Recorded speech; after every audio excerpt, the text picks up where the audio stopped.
Alright, so we're doing the spark plugs and coils on a 2006 Chevy Colorado. So you remove all your ductwork and stuff. All that's pretty simple to get rid of. Each one of these coils has a great clip, slides up, and then in that hole you use a tiny screwdriver, pull that clip out.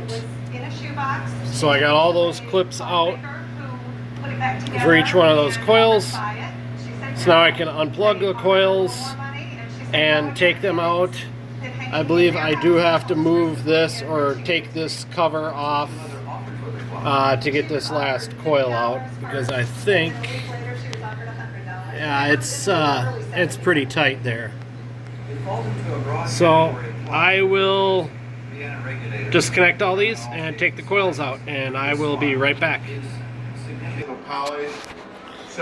Okay, so from this side, going this way, are the old coils that I pulled out. And it's weird that this one is not this tan color or this rusty color.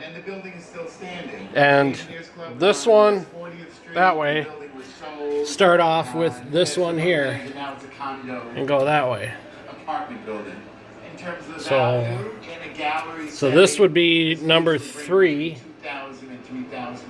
which would be the non-rusty one. It's something we treasure, and it's so tactile. When you put it out, people just have to touch it because it's just, you want to hold it. Alright, let's change out some spark plugs. This is a table that my mother gave me. You paid $5. Alright, so I took all the old spark plugs out and I got all the new ones back in. So the carrying case is sealed.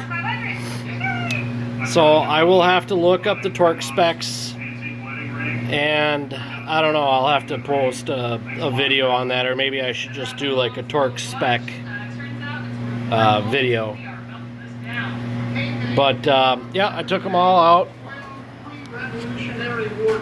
and from the front of the box here, right here, so this would be the front of the engine, the next one, the next one, the next one. Labels that we just acquired, 130,000 pieces. Actually don't look that bad. Great find, great The find. electrode doesn't look worn down that much. Selling it. Thank you.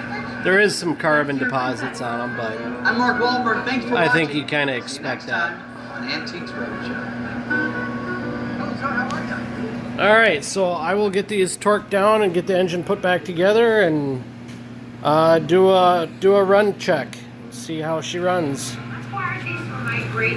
Bye for now.